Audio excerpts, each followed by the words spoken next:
Hi everyone, welcome to my YouTube channel. ಇವತ್ತಿನ ಮುದ್ದು ಸೊಸೆ ಧಾರಾವಾಹಿ ಏನಾಗುತ್ತಂತ ನೋಡ್ಕೊಂಬರೋಣ ಬನ್ನಿ. ಸಂಚಿಕೆ ಶುರುವಿನಲ್ಲಿ ಈಶ್ವರಿ ಹಾಗೆ ಸಾವಿತ್ರಿಗೆ ಭದ್ರಾ ಅಜ್ಜಿ ಹೇಳ್ತಾರೆ, ನೋಡ್ರಿ ನಿಮ್ಮ ಕೈಲಿ ಒಳ್ಳೇದು ಮಾಡೋಕ್ಕಾದ್ರೆ ಮಾಡಿ, ಇಲ್ಲ ಅಂದರೆ ಕೆಟ್ಟದ್ದು ಮಾತ್ರ ಮಾಡೋಕ್ಕೆ ಹೋಗಬೇಡಿ. ಅಷ್ಟರಲ್ಲಿ ವಿದ್ಯಾ ಹಾಗೆ ರತ್ನವ್ರು ಅಲ್ಲಿಗೆ ಬರ್ತಾರೆ. ಅಮ್ಮವರೇ ಆಟೋ ಕಾಯ್ತೈತಿ ಹೊರಡೋಣ ಅಂತ ಹೇಳ್ತಾರೆ. ಯಾವ ಆಟೋನೇ? ಅಲ್ಲಿ ಕಾರ್ ಕಾಯ್ತಾ ಇರಬೇಕಾದ್ರೆ ಆಟೋದಲ್ಲಿ ಹೋಯ್ತಾಳಂತೆ. ಆಟೋದನಿಗೆ ಹೋಗೋಕ್ಕೆ ಹೇಳು, ನಾವು ಕಾರಲ್ಲಿ ಹೋಗೋಣ ಅಂತ ಹೇಳ್ತಾರೆ ಭದ್ರಾ ಅಜ್ಜಿ.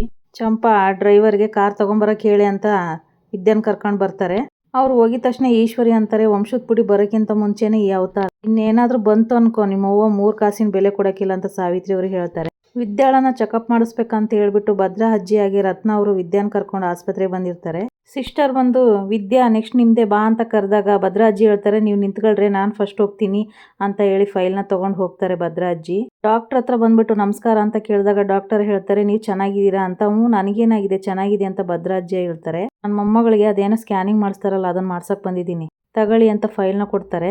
ಡಾಕ್ಟರ್ ಹೇಳ್ತಾರೆ, ಅಂದ್ರೆ ನೀವು ವಿದ್ಯೆ ವಿಷಯನ ಹೇಳ್ತಾ ಇರೋದು? ಅವಳೆಯ ನನ್ನ ಮೊಮ್ಮಗ ಭದ್ರನೇನ್ರು, ನಮ್ಮ ಅಟ್ಟಿ ಮುದ್ದಿನ ಸೊಸೆ. ಅವಳಿಗೆ ಸ್ಕ್ಯಾನಿಂಗ್ ಮಾಡಾದ್ಮೇಲೆ ಅವಳು ಹೊಟ್ಟೆಲಿರೋ ಮಗು ಹೆಂಗದೆ ಏನು ಅಂತ ಅವಳಿಗೆ ಹೇಳಕ್ ಹೋಗ್ಬೇಡಿ, ನನ್ಗೆ ಹೇಳಿ, ನಾನು ಆಮೇಲೆ ಅವಳಿಗೆ ಹೇಳ್ತೀನಿ ಅಂತ ಕೇಳ್ಕೊತಾರೆ ಭದ್ರಾ ಅಜ್ಜಿ. ಡಾಕ್ಟರ್ ಕೇಳ್ತಾರೆ, ಯಾಕಮ್ಮ ಏನಾದ್ರೂ ಪ್ರಾಬ್ಲಮ್ ಇದೆಯಾ? ಅಯ್ಯೋ ಅದು ಒಂದು ದೊಡ್ಡ ಕತೆ, ಇನ್ನೊಂದ್ಸಲ ಪುರ್ಸೊತ್ತಿದ್ದಾಗ ಹೇಳ್ತೀನಿ, ಅದಕ್ಕೆ ಏನೇ ವಿಷಯ ಇದ್ರೂ ಮೊದಲು ನನಗೆ ಹೇಳಿ. ಸರಿ ಅಮ್ಮ, ಹಾಗೆ ಆಗ್ಲಿ ಅಂತ ಡಾಕ್ಟರ್ ಹೇಳ್ತಾರೆ. ಡಾಕ್ಟರ್ ವಿದ್ಯಾಳನ್ನ ಬರಕ್ಕೆ ಹೇಳ್ತಾರೆ. ಏನಮ್ಮ ಚೆನ್ನಾಗಿದೆಯಾ ಅಂತ ಕೇಳಿದಾಗ ವಿದ್ಯೆ ಹೇಳ್ತಾರೆ, ಚೆನ್ನಾಗಿದ್ದೀನಿ ಡಾಕ್ಟರ್ ಅಂತ ಹೇಳ್ತಾರೆ. ಚೆನ್ನಾಗಿ ನೀರು ಕುಡ್ದಿದ್ಯಾ ತಾನೇ ಅಮ್ಮ ಅಂತ ಡಾಕ್ಟರ್ ಕೇಳ್ತಾರೆ. ನರ್ಸ್ ಸ್ಕ್ಯಾನಿಂಗ್ ರೂಮ್ನ ರೆಡಿ ಮಾಡಿ ಅಂತ ಹೇಳ್ತಾರೆ ಡಾಕ್ಟರು. ವಿದ್ಯಾಳಿಗೆ ಸ್ಕ್ಯಾನಿಂಗ್ ಮಾಡೋಕ್ಕೆ ಶುರು ಮಾಡ್ತಾರೆ ಡಾಕ್ಟರು. ಸನ್ನೆಯಲ್ಲಿ ಡಾಕ್ಟರ್ 2 ಅವಳಿ ಜವಳಿ ಮಕ್ಕಳು ಅನ್ನೋದನ್ನ ಭದ್ರಾ ಅಜ್ಜಿಗೆ ಹೇಳ್ತಾರೆ. ಏನು ಅಂತ ಗೊತ್ತಿಲ್ಲದೆ ಮತ್ತೆ ಕ್ವಶನ್ ಮಾಡ್ತಾರೆ ಭದ್ರಾ ಅಜ್ಜಿ. 2 ಅವಳಿ ಜವಳಿ ಅಂದಿದ ತಕ್ಷಣ ತುಂಬಾ ಖುಷಿಯಾಗ್ಬಿಡ್ತಾರೆ ಭದ್ರಾ ಅಜ್ಜಿ. ವಿದ್ಯಾ ನಿನ್ ಸ್ಕ್ಯಾನಿಂಗ್ ಎಲ್ಲ ಆಯ್ತು, ಹೊರಗಡೆ ಇರು ಅಂತ ಹೇಳ್ತಾರೆ ಡಾಕ್ಟರು. ಭದ್ರಾ ಅಜ್ಜಿ ಕೇಳ್ತಾರೆ, ನೀವ್ ಹೇಳ್ತಾ ಇರೋದು ನಿಜನಾ ಡಾಕ್ಟ್ರೆ? ಹೌದಮ್ಮ, ನಿನ್ ಮೊಮ್ಮಗಳು ಹೊಟ್ಟೆಲಿ ಇರೋದು ಅವಳಿ ಜೋಳಿ ಮಕ್ಕಳು. ಅದನ್ನ ಕೇಳಿದ ತಕ್ಷಣ ಭಾಗೀರಥಿ ಅವರಿಗೆ ಹಾಗೆ ರತ್ನ ಅವ್ರಿಗೆ ತುಂಬಾ ಖುಷಿಯಾಗ್ಬಿಡುತ್ತೆ. 2 ಮಕ್ಕಳು ತುಂಬಾ ಆರೋಗ್ಯವಾಗಿದ್ದಾವೆ, ಬೆಳವಣಿಗೆನೂ ತುಂಬಾ ಚೆನ್ನಾಗಿದೆ. ಆಗ ಭದ್ರಾ ಅಜ್ಜಿ ಹೇಳ್ತಾರೆ, ಹಂಗಾದ್ರೆ ಡಾಕ್ಟ್ರೆ ನನಗೊಂದು ಸಹಾಯ ಮಾಡ್ಬೇಕು. ಅದ್ ಏನ್ ಹೇಳಿ ಅಮ್ಮ ಅಂತ ಡಾಕ್ಟರ್ ಕೇಳ್ತಾರೆ. ಏನೂ ಇಲ್ಲ, ನಮ್ಮ ವಿದ್ಯಾನ್ ಹೊಟ್ಟೆಲಿರೋ ಅವಳಿ ಜವಳಿ ವಿಷಯ ಅವಳಿಗೆ ಗೊತ್ತಾಗ್ಬಾರ್ದು. ಒಂದೇ ಮಗ ಅದೇ, ಬಹು ಆರೋಗ್ಯವಾಗಿದೆ ಅಂತ ಹೇಳ್ಬೇಕು. ಅವರೇ ನೀವೇನು ಹೇಳ್ತಾ ಇದೀರಾ ನನಗೆ ಗೊತ್ತಾಗ್ತಿಲ್ಲ ಅಂತ ರತ್ನ ಅವ್ರು ಕೇಳಿದಾಗ, ನೀನು ಸ್ವಲ್ಪ ಸುಮ್ಮನಿರೆ ಆಮೇಲೆ ಹೇಳ್ತೀನಿ ಅಂತ ಭದ್ರಾ ಅಜ್ಜಿ ಹೇಳ್ತಾರೆ. ಅಮ್ಮವರೇ ತಾಯಿ ಹತ್ರ ಹೇಳಿಲ್ಲ ಅಂದ್ರೆ ತಪ್ಪಾಗುತ್ತೆ ಅಂತ ಡಾಕ್ಟರ್ ಹೇಳ್ತಾರೆ. ಇದರಲ್ಲಿ ತಪ್ಪೇನಿಲ್ಲ, ನೀವು ಸುಳ್ಳು ಹೇಳ್ಬಿಡಿ, ಸತ್ಯನ ಮುಚ್ಚಿಟ್ಬಿಡಿ, ಆಟೆ ಸಾಕು ಅಂತ ಭದ್ರಾ ಅಜ್ಜಿ ಕೇಳ್ಕೊತಾರೆ. ಏನಿಲ್ಲ, ನಿನ್ನ ಹೊಟ್ಟೆಲಿರೋ ಮಗ ಸಂದಾಗದ ಅಂತ ಹೇಳ್ಬಿಡಿ, ದಯವಿಟ್ಟು ಇದೊಂದು ಸಹಾಯ ಮಾಡಿ ಡಾಕ್ಟರ್ ಅಮ್ಮ ಅಂತ ಕೇಳ್ಕೊತಾರೆ ಭದ್ರಾ ಅಜ್ಜಿ. ಸರಿ ಅಮ್ಮ, ನೀವು ಹಿಂಗೆ ಹೇಳ್ತಾ ಇದೀರಂದ್ರೆ ಇದರಿಂದ ಏನೋ ಒಂದು ಉದ್ದೇಶ ಇರುತ್ತೆ ಅಂತ ಕಾಣಿಸುತ್ತೆ. ಯಾಕಂದ್ರೆ ನೀವು ತುಂಬಾ ವರ್ಷದಿಂದ ನನಗೆ ಗೊತ್ತಿರೋದ್ರಿಂದ ಈ ವಿಷಯದಲ್ಲಿ ಸತ್ಯನ ಮರೆಮಾಸ್ತೀನಿ ಅಂತ ಹೇಳ್ತಾರೆ ಡಾಕ್ಟರು. ಶಾನೆ ಸಂತೋಷ ಆಯ್ತು ಡಾಕ್ಟ್ರೆ, ಕೈ ಮುಕ್ಕೊಂಡು ಬೇಡ್ಕೊಂತಾರೆ. ಅದನ್ನ ವಿದ್ಯಾ ದೂರದಿಂದಾನೇ ಗಮನಿಸ್ತಾರೆ ಭಾಗೀರಥಿ ಅವ್ರನ್ನ. ವಿದ್ಯಾ ಅದನ್ನ ನೋಡ್ಬಿಟ್ಟು ಇವ್ರಿಬ್ರು ಡಾಕ್ಟರ್ ಹತ್ರ ಏನ್ ಗುಟ್ಟಾಗಿ ಮಾತಾಡ್ತಾ ಇದಾರೆ, ಹೊಟ್ಟೆಯಲ್ಲಿರೋ ಮಗುಗೆ ಏನಾದ್ರು ತೊಂದರೆ ಆಗಿರ್ಬೋದೆ ಅಂತ ಯೋಚನೆ ಮಾಡ್ತಾರೆ ವಿದ್ಯಾ. ಅವರೇ ವಿದ್ಯೆಗೆ ಅವಳಿ ಜವಳಿ ಮಕ್ಳಿರೋದನ್ನೋದನ್ನ ಸತ್ಯ ಯಾಕೆ ಹೇಳ್ಬಾರ್ದಂತ ಹೇಳಿ ಅಂತ ಕೇಳ್ತಾರೆ ರತ್ನ. ಆಗ ಭದ್ರಾ ಅಜ್ಜಿ ಹೇಳ್ತಾರೆ, ನಾನ್ ಯಾಕೆ ಹಂಗೆ ಹೇಳ್ದಂತ ಮುಂದೆ ನಿನ್ಗೆ ಗೊತ್ತಾಗುತ್ತೆ ನೋಡು, ನಾನು ಏನೇ ಮಾಡಿದ್ರು ವಿದ್ಯೆನ ಒಳ್ಳೇದಕ್ಕೆ ಮಾಡೋದು. ಈಗಲೇ ಹೇಳ್ತಾ ಇದ್ದೀನಿ, ನೀನೇನಾದ್ರೂ ಅಪ್ಪಿತಪ್ಪಿ ವಿದ್ಯೆನಿಗೆ ವಿಷಯ ಹೇಳ್ಬಿಟ್ರೆ ಗ್ರಹಚಾರ ಬಿಡಿಸ್ಬಿಡ್ತೀನಿ ಅಂತ ಬೆದರಿಕೆ ಹಾಕ್ತಾರೆ ಭಾಗೀರಥಿ ಅಜ್ಜಿ. ಸರಿ ಅವರೇ, ನಾನು ಹೇಳಕ್ಕಿಲ್ಲ ಅಂತ ರತ್ನ ಹೇಳ್ತಾರೆ. ಡಾಕ್ಟರ್ ವಿದ್ಯೆ ಹತ್ರ ಬರ್ತಿದ್ದಾಗೆ ವಿದ್ಯೆ ಕೇಳ್ತಾರೆ, ಡಾಕ್ಟ್ರೆ ನನ್ನ ಮಗು ಹೆಂಗಿದ್ದದು ಅಂತ ಕೇಳ್ತಾರೆ. ನಥಿಂಗ್ ಟು ವರಿ, ಮಗು ಆರಾಮಾಗಿದೆ, ಒಳ್ಳೆ ಬೆಳವಣಿಗೆ ಇದೆ, ಆರೋಗ್ಯವಾಗಿದೆ ಅಂತ ಹೇಳ್ತಾರೆ ಡಾಕ್ಟರು. ಇನ್ ಮುಂದೆ ನೀನು ಸ್ವಲ್ಪ ಆರೋಗ್ಯದ ಕಡೆ ಗಮನ ಕೊಡ್ಬೇಕು, ತುಂಬಾ ಕಷ್ಟವಾದ ಕೆಲಸ ಎಲ್ಲ ನೀನ್ ಮಾಡಬಾರ್ದು. ಸಣ್ಣ ಪುಟ್ಟ ಕೆಲಸ ಮಾಡಿದ್ರೆ ಓಕೆ, ಸ್ವಲ್ಪ ವಿಟಮಿನ್ ಟ್ಯಾಬ್ಲೆಟ್ಸ್ ಕೊಡ್ತೀನಿ, ಮಿಸ್ ಮಾಡದೆ ತಗೋಬೇಕು ಆಯ್ತಾ ಅಂತ ಹೇಳ್ತಾರೆ ಡಾಕ್ಟರು. ಇದರಲ್ಲಿ ಯಾವ ಟ್ಯಾಬ್ಲೆಟ್ ಯಾವಾಗ ತಗೋಬೇಕಂತ ಮೆನ್ಷನ್ ಮಾಡಿದೀನಿ, ನೆಕ್ಸ್ಟ್ ಬರೋವರೆಗೂ ಇದನ್ನೇ ಫಾಲೋ ಮಾಡ್ಬೇಕಂತ ವಿದ್ಯಾರಿಗೆ ಹೇಳ್ತಾರೆ. ಆಯ್ತು ಡಾಕ್ಟ್ರೆ, ಶಾನೆ ಟ್ಯಾಂಕ್ಸ್, ನಾನು ಇನ್ನು ಬರ್ತೀನಿ ಅಂತ ಹೇಳ್ತಾರೆ ವಿದ್ಯಾ. ಡಾಕ್ಟರ್ ಹತ್ರ ಬಂದು ಭದ್ರಾ ಅಜ್ಜಿ ಹೇಳ್ತಾರೆ, ನಿಮ್ಮಿಂದ ಶಾನೆ ಉಪಕಾರದು ಆಯ್ತು ಡಾಕ್ಟ್ರೆ, ಬರ್ತೀವಿ ಅಂತ ಹೇಳ್ತಾರೆ. ವಿದ್ಯೆ ಸೈಲೆಂಟ್ ಆಗಿ ನಿಂತಿರ್ಬೇಕಾದ್ರೆ ಅಜ್ಜಿ ಬಂದ್ಬಿಟ್ಟು ಹೇಳ್ತಾರೆ, ವಿದ್ಯಾ ನಿನ್ನ ಹೊಟ್ಟೆಲಿರೋ ಮಗಿನ ನಾನು ನೋಡಿದೆ, ಒಳ್ಳೆ ಸಿಂಹದ ಮರಿ ಇದ್ದಂಗದೆ ಅಂತ ಹೇಳಿ ವಿದ್ಯೆ ಹೊಟ್ಟೆಗೆ ದೃಷ್ಟಿ ತೆಗಿತಾರೆ ಭದ್ರಾ ಅಜ್ಜಿ. ಮನೆಗೆ ಬರ್ತಿದ್ದಾಗೆ ವಿದ್ಯೆಗೆ ಭಾಗೀರಥಿ ಅಜ್ಜಿ ಹೇಳ್ತಾರೆ, ಲೇ ವಿದ್ಯೆ, ಡಾಕ್ಟ್ರು ಔಷಧಿ ಮಾತ್ರೆ ಕೊಟ್ಟಂಗೆ ಟೈಮ್ ಸರಿಯಾಗಿ ತಿನ್ನು, ಹೊಟ್ಟೆ ತುಂಬ ತಿಂದು ಮಾತ್ರೆಗಳನ್ನ ತಗೊಂಡ್ಬಿಡು. ಸರಿ ಅಮ್ಮಮ್ಮ, ತಗೊಂತೀನಿ ಅಂತ ವಿದ್ಯೆ ಹೇಳ್ತಾರೆ. ರತ್ನ, ಇವಳನ್ನ ಕರ್ಕೊಂಡು ಹೋಗು, ಆಮೇಲೆ ಬಸ್ರಿ ಹೆಂಗಸರು ಹೆಂಗಿರ್ಬೇಕಂತ ಇವಳಿಗೆ ವಸಿ ಹೇಳಿ ಹೋಗು ಅಂತ ಹೇಳ್ತಾರೆ ಭದ್ರಾ ಅಜ್ಜಿ. ಸರಿ, ನಾನು ಇನ್ನೇನು ಬರ್ತೀನಿ ಅಂತ ರತ್ನ ಅವ್ರು ಹೇಳಿದಾಗ, ಇರವಾ ಹೋಗು ಅಂತ ಹೇಳಿ ಊಟನ ಮತ್ತೆ ನೀರ್ನ ಕೊಡ್ತಾರೆ ವಿದ್ಯಾ. ವಿದ್ಯೆ ಹೇಳ್ತಾರೆ, ಇದ್ಯಾಕವ ಹಿಂಗ್ ನೋಡ್ತಾ ಇದ್ದಿ, ಊಟ ಮಾಡವ ಅಂತ ಹೇಳ್ತಾರೆ. ಊಟನ ಮಾಡ್ಬಿಟ್ಟು ಅಡಿಗೆ ಮನೆ ಕಡೆ ತಿರುಗಿ ನೋಡದೆ ಇದ್ದೋಳು, ಇವತ್ತು ಇಷ್ಟು ರುಚಿಯಾಗಿ ಅಡಿಗೆ ಮಾಡೋದನ್ನ ಕಲ್ತ್ಬಿಟ್ಟಿದೀಯಾ ಅಂದ್ರೆ ನನಗೆ ಮಾತೇ ಬರ್ತಾ ಇಲ್ಲ ಕಣವ ಅಂತ ಹೇಳ್ತಾರೆ ರತ್ನ. ಏನೇ ಆದ್ರೂನು ಹೆಣ್ಣೆಕ್ಳು ಮದ್ವೆ ಆದ್ಮೇಲೆ ತವ್ರ ಮನೇಲಿ ಇದ್ದಂಗೆ ಗಂಡನ ಮನೇಲಿ ಇರಕ್ಕಾಗಕ್ಕಿಲ್ಲ ಅಲ್ಲವೇನವ ಅಂತ ವಿದ್ಯೆ ಕೇಳ್ತಾರೆ. ನೀನು ಈ ಮಟ್ಟಕ್ಕೆ ಜವಾಬ್ದಾರಿ ಕಲ್ತ್ಕೊಂತೀಯ ಅಂತ ಅನ್ಕೊಂಡಿರ್ಲಿಲ್ಲ ಕಣವ. ಇದನ್ನೆಲ್ಲ ನಾನ್ ಕಲ್ತ್ಕೊಂಡೆ ಅನ್ನೋದ್ಕಿಂತ ಕಾಲನೇ ನನಗಿದೆಲ್ಲ ಕಲಿಸ್ತು ಕಣವ ಅಂತ ಹೇಳ್ತಾರೆ ವಿದ್ಯಾ. ಅದಕ್ಕೆ ಜೀವನ ಕಲ್ಸೋ ಪಾಠವ ಯಾವ ಸ್ಕೂಲಲ್ಲೂ ಕಾಲೇಜಲ್ಲೂ ಕಲ್ಸಕ್ಕಿಲ್ಲ ಅಂತ ಹೇಳೋದು. ನಿಜ ಕಣವ. ಆದ್ರೂ ಇಷ್ಟು ರುಚಿಯಾಗಿ ಮಾಡಿರೋ ಅಡಿಗೆನ ಗಂಡಗೆ ಬಡ್ಸೋಂಗೆ ಆಗ್ಲಿಲ್ವಲ್ಲ ಅಂತ ಹೇಳ್ತಾರೆ ರತ್ನ. ನಾವೇನ್ ಅನ್ಕೊಂಡ್ರುವೆ ಹಣೆ ಬರ ಅನ್ನೋದೊಂದು ಇರ್ತದಲ್ವೇನವ, ಅದ್ರ ಚಿಂತೆ ಬಿಟ್ಟು ಊಟ ಮಾಡಿ ನೀನು ಅಂತ ಹೇಳ್ತಾರೆ ವಿದ್ಯಾ. ರತ್ನ ಅವ್ರು ಊಟ ಮಾಡ್ತಾ ಇರ್ಬೇಕಾದ್ರೆ ಅವ್ವ ನಿನ್ನ ಹತ್ರ ಒಂದ್ ಮಾತು ಕೇಳ್ತೀನಿ, ನಿಜ ಹೇಳ್ತೀಯ ಅಂತ ವಿದ್ಯೆ ಕೇಳ್ತಾರೆ. ಏನಿಲ್ಲ ಕಣವ, ನೀನು ಅಮ್ಮಮ್ಮ ಸೇರ್ಕೊಂಡು ನನ್ನ ಹತ್ರ ಏನಾದ್ರೂ ಮುಚ್ಚಿಡ್ತಾ ಇದೀರಿ ಅಂತ ವಿದ್ಯೆ ಕೇಳ್ತಾರೆ. ಇದ್ದಕ್ಕಿದ್ದಾಗೆ ನೆತ್ತಿಗೇರ್ಬಿಡುತ್ತೆ ರತ್ನ ಅವ್ರಿಗೆ. ಅವ್ವ ನೀರ್ ಕುಡಿಯವ್ವ ಅಂತ ನೀರನ್ನ ಕೊಡ್ತಾರೆ ವಿದ್ಯಾ. ನೋಡ್ಕೊಂಡು ಹುಷಾರೇ ತಿನ್ಬೇಕಲ್ವೇ. ಅವ್ವ ನೀನು ಮತ್ತೆ ಅಮ್ಮಮ್ಮ ಗುಟ್ಟಾಗಿ ಡಾಕ್ಟರ್ ಹತ್ರ ಏನ್ ಮಾತಾಡ್ತಾ ಇದ್ರಿ ಅಂತ ಕೇಳ್ತಾರೆ ವಿದ್ಯಾ. ಮತ್ತೆ ಅವ್ರಿಗೆ ಅವ್ರ ವಂಶದ ಕುಡಿ ಮೇಲೆ ಶಾನೆ ಪ್ರೀತಿ ಅಲ್ವೇ, ಅದಕ್ಕೆ ಡಾಕ್ಟರ್ ತವ ಮಗಿನ ಆರೋಗ್ಯ ಬೆಳವಣಿಗೆ ಹೆಂಗದೆ ಅಂತ ವಿಚಾರಿಸ್ಕೊಂತ ಇದ್ರು ಆಟೆ ಅಂತ ಹೇಳ್ತಾರೆ ರತ್ನ. ಅದಕ್ಕೆ ಡಾಕ್ಟರ್ ಹೇಳಿದ್ರು ನೀನೇನು ಚಿಂತೆ ಮಾಡಬೇಡಿ, ಮಗು ತುಂಬಾ ಚೆನ್ನಾಗಿದೆ, ನೀವು ನೆಮ್ಮದಿಯಾಗಿರಿ ಅಂತ ಹೇಳಿದ್ರು ಅಂತ ಹೇಳ್ತಾರೆ ರತ್ನ ವಿದ್ಯೆಗೆ.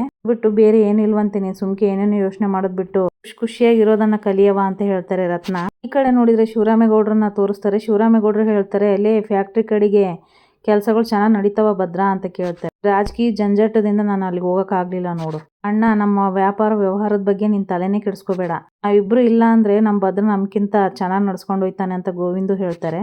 ಖುಷಿಯಿಂದ ಭಾಗೀರಥಿ ಅಜ್ಜಿ ಅಲ್ಲಿಂದ ಬಂದ್ಬಿಟ್ಟು ಶಿವರಾಮ ಶಿವರಾಮ ಅಂತ ಬರ್ತಾರೆ. ಅತ್ತೆ ನಿಮ್ಗೂನು ಕುಡಿಯಕ್ಕೆ ಏನಾದ್ರು ತರ್ಲಿ ಅಂತ ಮೋಹನ ಕೇಳ್ತಾರೆ. ನನ್ಗೇನು ಬೇಡ ಕಣಂತೆ ಬಿಡು ಅಂತ ಹೇಳ್ತಾರೆ ಭದ್ರಾ ಅಜ್ಜಿ. ಅಮ್ಮಮ್ಮ ಅವಳ ಜೊತೆಗೆ ನೀನ್ಯಾಕೆ ಆಸ್ಪತ್ರೆಗೆ ಹೋಗ್ಬೇಕಾಗಿತ್ತು ಅಂತ ಭದ್ರ ಕೇಳ್ತಾರೆ. ಯಾಕಂದ್ರೆ ನನ್ ಮರಿ ಮೊಮ್ಮಗ ಹೆಂಗದೆ, ಅವರು ನಮ್ಮ ವಂಶದ ಕುಡಿ ಬಗ್ಗೆ ಸುಳ್ಳು ಹೇಳ್ತಾರೋ ಅಥವಾ ದಿಟ್ಟನೇ ಹೇಳ್ತಾರೋ ಅಂತ ತಿಳ್ಕೊಳಕ್ಕೆ ಅಂತ ಹೇಳ್ತಾರೆ ಭದ್ರಾ ಅಜ್ಜಿ. ಮತ್ತೆ ಹಂಗಾದ್ರೆ ಸ್ಕ್ಯಾನಿಂಗ್ ಮಾಡಿಸಿದ್ರಾ, ಡಾಕ್ಟರ್ ಏನ್ ಹೇಳಿದ್ರು ಅಂತ ಕೇಳ್ತಾರೆ ಮೋಹನ. ಸುಮ್ಕೆ ಹೇಳ್ಬಾರ್ದು ಕಣೆ ಮೋಹನ, ಈಗ ಕಾಲ ಶಾನೆ ಬದ್ಲಾಗದೆ. ನಮ್ ಕಾಲದಲ್ಲಿ ಹೊಟ್ಟೆಲಿರೋ ಮಗ ಹೊರಗ್ ಬರಗಂಟ ಹೆಂಗೈತ್ ಅನ್ನೋದೇ ಗೊತ್ತಾಗ್ತಾ ಇರ್ಲಿಲ್ಲ. ಆದ್ರೆ ಸ್ಕ್ಯಾನಿಂಗ್ ಮಾಡ್ತೀನಿ ಅಂತ ಅದ್ ಎಂತದೋ ಟಿವಿ ಹೆಂಗ್ ಇರ್ತದಲ್ಲ, ಅದ್ರೊಳಗಡೆ ಮಗು ಹೆಂಗದೆ ಏನ್ ಮಾಡ್ತದೆ ಎಲ್ಲ ತೋರ್ಬಿಡ್ತಾರೆ ಅಂತ ಹೇಳ್ತಾರೆ. ಅತ್ತೆ ಅದ್ ಸರಿ ಮಗಿನ್ ನೋಡಿದ್ರೆ ಅಂತ ಮೋಹನ ಕೇಳ್ತಾರೆ. ಆಗ ಭಾಗೀರಥಿಯವರು ಹೇಳ್ತಾರೆ, ಹೆಂಗದೆ ಅಂತ ಕೇಳ್ತಿಯಲ್ಲೇ, ತದ್ರೂಪ ನಮ್ ಭದ್ರನಂಗೆ ಇದೆ ಅಂತೇಳಿ ಪಟ್ಟನಂಗ್ ಹೊಡಿತಾರೆ ಭದ್ರಾ ಅಜ್ಜಿ. ಕೈ ಕಾಲು ಅದು ಮನಿ ಕೇಳೋದು ಒದ್ದಾಡೋದು ಎಲ್ಲ ನಮ್ ಭದ್ರನಂಗೆ ಅಂತ ಹೇಳ್ತಾರೆ. ಮುಖದ ಕಡೆ ಅಂತೂ ಏನು ಬದಲಾವಣೆನೇ ಇಲ್ಲ, ಕಣ್ಣು ಕಿವಿ ಮೂಗು ಬಾಯಿ ಏಟು ನಮ್ ಭದ್ರನಂಗೆ ಇತ್ತು ಅಂತ ಭದ್ರನ್ ನೋಡಿ ಹೇಳ್ತಾರೆ ಅಜ್ಜಿ. ನನ್ನಂಗೆ ಗಡ್ಡ ಮೀಸೆ ಇದ್ದದೆ ಅಂತ ಕೇಳ್ತಾರೆ ಭದ್ರ. ಆಗ ಭದ್ರ ಅಜ್ಜಿ ಹೇಳ್ತಾರೆ, ಎಲ್ಲಾದ್ರೂ ಮಗಿಗೆ ಗಡ್ಡ ಮೀಸೆ ಬಂದದೆ. ಆಗ ಭದ್ರ ಹೇಳ್ತಾರೆ, ಅದ್ಹೆಂಗೆ ನನ್ನಂಗೆ ಕಂಡ್ಬಿಡ್ತು ಅಂತ ಹೇಳ್ತಿ, ಹೆಂಗಂದ್ರೆ ನೀನು ಮಗಿನಾಗಿದ್ದಾಗ ನಾನ್ ನೀನು ನೋಡಿರೋದಕ್ಕೆ ಹಿಂಗೆ ಹೇಳ್ತಾ ಇರೋದು. ಹೆಂಗೆ ನೀನು ನಿಮ್ಮಪ್ಪ ಹೊಟ್ಟೆ ಕೆಳಗಾಕೊಂಡು ಕಾಲ್ ಮೇಲಗ್ ಹಾಕೊಂಡ್ ಮಲಗ್ತಾ ಇದ್ರು, ಹಂಗೆ ಈ ಮಗುನು ಮಲ್ಕೊಂಡು ವಂಶದ ಹೆಸರನ್ನ ಉಳಿಸ್ತದೆ ಅಂತ ಹೇಳ್ತಾರೆ ಭದ್ರಾ ಅಜ್ಜಿ. ಅಮ್ಮಮ್ಮ ಸಾಕ್ ನಿಲ್ಲಿಸ್ತೀಯ ನಿನ್ ಮಶ್ಕಿರಿ ಆಟವಾ, ಹೊಟ್ಟೆಗೆ ಬಟ್ಟೆ ಕಟ್ಕೊಂಡು ಬಸ್ರಿ ಅಂತ ಹೇಳಿ ಯಾರ್ದೋ ಸ್ಕ್ಯಾನಿಂಗ್ ಫೋಟೋ ತಂದು ನನ್ ಮಗಿದಂತ ಸುಳ್ಳು ಹೇಳಿ ಮೋಸ ಮಾಡ್ದೋಳು ಅವಳು ಅಂತ ಕೋಪ ಮಾಡ್ಕೊಂತಾರೆ ಭದ್ರ. ಈಗ್ಲೂ ಹಂಗೆ ಮಾಡಿಲ್ಲ ಅನ್ನೋದು ಏನ್ ಗ್ಯಾರಂಟಿ ಅಮ್ಮಮ್ಮ ಅಂತ ಕೇಳ್ತಾರೆ ಭದ್ರ. ಆಗ ಭದ್ರ ಅಜ್ಜಿ ಹೇಳ್ತಾರೆ, ಅದಕ್ಕೆಲ್ಲ ಅವಕಾಶ ಕೊಡಬಾರ್ದು ಅಂತಾನೆ ನಾನೇ ಖುದ್ದಾಗಿ ಡಾಕ್ಟರ್ ಹತ್ರ ಹೋಗಿ ಡಾಕ್ಟರ್ ಹತ್ರ ಮಾತಾಡ್ಕೊಂಡು ಸ್ಕ್ಯಾನಿಂಗ್ ಮಾಡಿಸಿ ನೋಡ್ಕೊಂಡ್ ಬಂದೀವ್ನಿ ಅಂತ ಹೇಳ್ತಾರೆ. ಒಂದ್ ಕಿತ್ತ ಮಗು ಮುಖ ನೋಡ್ಬೇಕಾಗಿತ್ತು ಕಣ್ಲಾ. ಹೋಗಿ ನಿನ್ನತ್ತವ ಮಾತಾಡ್ತೀನಲ್ಲ ಅಪ್ಪಯ್ಯ, ನನ್ ಶಾನೆ ಕೆಲ್ಸ ಐತಿ ಬರ್ತೀನಿ ಅಂತ ಹೇಳಿ ಭದ್ರ ಅಲ್ಲಿಂದ ಬರ್ತಾರೆ. ಬುದ್ಧಿ ಇಲ್ದಿರೋ ನನ್ ಸುಮ್ಕೆ ನಿಂತ್ಕೊಳ್ಳ ಅಂತ ಹೇಳಿದಾಗ ಕಾಗೆ ಮುಕ್ಕಿ ಸುಮ್ಕೆ ಬಿಟ್ರೆ ಸರಿ, ಇಲ್ಲ ಅಂದ್ರೆ ಗುದ್ಬಿಡ್ತೀನಿ ಅಂತ ಹೇಳಿ ಹೊರಟ್ಬಿಡ್ತಾರೆ ಭದ್ರ. ಶಿವರಾಮೇಗೌಡ್ರಿಗೆ ಫೋನ್ ಬರುತ್ತೆ. ಅಷ್ಟರಲ್ಲಿ ಏನೋ ಬೋರ್ಲಿಂಗ ಏನೋ ವಿಷಯ ಅಂತ ಕೇಳ್ತಾರೆ. ಹೌದಾ ನಿಜ ಹೇಳ್ತಾ ಇದೀಯಲ್ಲ ಅಂತ ಗಾಬ್ರಿಲ್ ಕೇಳ್ತಾರೆ. ಸರಿ ನೋಡ್ತೀನಿ, ಗೋವಿಂದ ಟಿವಿ ಹಾಕ್ಲಾ ಅಂತ ಹೇಳ್ತಾರೆ ಶಿವರಾಮೇಗೌಡ್ರು. ಏನಿಲ್ಲ ಗೋವಿಂದ, ನಮ್ ಮುನ್ಸ್ವಾಮಿ ಮನೆಯಲ್ಲಿ ಐಟಿ ದಾಳಿ ಆಗೈತಂತೆ, ಯಾವ್ದೋ ಹಗರಣದಲ್ಲಿ ಅವ್ನ್ ಸಿಗಾಕೊಂಡ್ಬಿಟ್ಟಿದ್ದಾನೆ, ಏನಂತ ನೋಡ್ಲಾ ಹಾಕ್ಲ ಟಿವಿನ ಅಂತ ಹೇಳ್ತಾರೆ ಶಿವರಾಮೇಗೌಡ್ರು.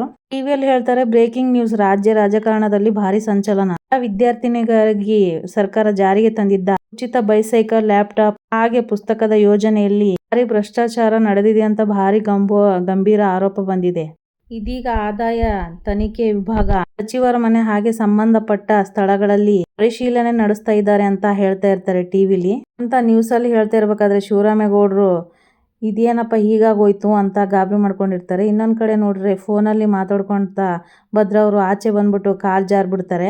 ಕಾಲ್ ಜಾರಿದ ತಕ್ಷಣ ಇದೇನಪ್ಪ ಇದು ಈ ತರ ಪಾಚಿ ಕಟ್ಕೊಂಡ್ಬಿಟ್ಟಿದೆ, ಏಟ್ ಏನಾದ್ರೂ ಹಿಡ್ಕೊಳ್ದೆ ಹೋಗಿದ್ರೆ ಬಿದ್ದು ಬೆನ್ ಮುರ್ಕೊಂಡ್ಬಿಡ್ತಾ ಇದ್ದೆ. ಹಾಗೆ ಹೋಗ್ತಾ ಇರ್ಬೇಕಾದ್ರೆ ಮತ್ತೆ ಯೋಚನೆ ಮಾಡ್ಬಿಟ್ಟು ಅಯ್ಯೋ ನಾನಾಗಿದ್ಕೆ ಬ್ಯಾಲೆನ್ಸ್ ಆದ್ರೂ ಮಾಡ್ದೆ, ಅವ್ಳು ನೋಡಿದ್ರೆ ಪಾತ್ರೆ ಎಲ್ಲ ಇಲ್ಲೇ ಇಟ್ಟವಳೆ, ಪಾತ್ರೆ ತೊಳೆಕೆ ಬಂದ್ರು ಬರ್ಬೋದು ಅವಳು ಅಂತ ಯೋಚನೆ ಮಾಡ್ತಾರೆ ಭದ್ರ. ಅಕಸ್ಮಾತ್ ಕಾಲ್ ಇಟ್ರೆ ಏನ್ ಗತಿ, ಮೊದ್ಲೇ ಬಸ್ರಿ ಇಲ್ಲ, ಇದು ನಿಂಗೆ ಬಿಟ್ರೆ ಸರಿ ಆಗಕ್ಕಿಲ್ಲ, ಇದಕ್ಕೆ ಒಂದ್ ದಾರಿ ಕಾಣಿಸ್ಬೇಕು. ಒಂದ್ ಲೆಟರ್ನ ಬರ್ದ್ಬಿಟ್ಟು ಗೇಟ್ಗೆ ತಂದು ಅಂಟಿಸ್ತಾರೆ. ಮೊದಲೇ ಪಾಚಿ ಕಟ್ಟಿದೆ ನೋಡ್ಕೊಂಡು ನಡೀರಿ ಅಂತ ಒಂದು ಲೆಟ್ರನ್ನ ಬರೆದು ಅಂಟಿಸಿರ್ತಾರೆ ಭದ್ರ. ಅಯ್ಯೋ ಬೀಳೋಕೆ ಮೊದಲೇ ನೋಡಿದ್ರೆ ಸರಿ, ಬಿದ್ಮೇಲೆ ನೋಡಿದ್ರೆ ಏನು ಗತಿ? ಯಾವುದಕ್ಕೂ ಹೇಳ್ಬಿಡೋದು ಒಳ್ಳೇದು ಅನ್ಕೊಂಡು ಮತ್ತೆ ಆ ಕಡೆಯಿಂದ ಈ ಕಡೆಗೆ ಓಡಾಡ್ಕೊಂತ ಹಾಗೆ ಚಲಿಕೆ ಹಾಗೂ ಮಣ್ಣ ತಂದು ಹಾಕೋಕ್ಕೆ ಪ್ರಯತ್ನ ಪಡ್ತಾರೆ. ಅಷ್ಟರಲ್ಲಿ ವಿದ್ಯಾ ಪಾತ್ರೆ ತೊಳೆಯೋಣ ಅಂತ ಪಾತ್ರೆ ತೊಗೊಂಡು ಬಂದು ಕಾಲು ಜಾರ್ಬಿಡ್ತಾರೆ. ಕಾಲು ಜಾರಿ ಬೀಳ್ತಾ ಇರೋ ವಿದ್ಯಾನ ಬಂದು ಹಿಡ್ಕೋತಾರೆ ಭದ್ರ ಅವರು. ಆ ಪಾಟಿ ಮಳೆ ಬಂದದೆ, ಇಲ್ಲೆಲ್ಲ ಪಾಚಿ ಕಟ್ಟಿರುತ್ತಂತ ಗೊತ್ತಾಗಲ್ವಾ, ನೋಡ್ಕೊಂಬರ್ಬೇಕು ತಾನೇ ಅಂತ ಹೇಳ್ತಾರೆ ಭದ್ರ. ಅದು ಬೇಡ, ಅಲ್ಲಿ ಬೋರ್ಡು ಬರ್ದಾಕಿದ್ದೀನಿ, ಅದು ನೋಡ್ಕೊಂಬರ್ಬೇಕು ತಾನೇ.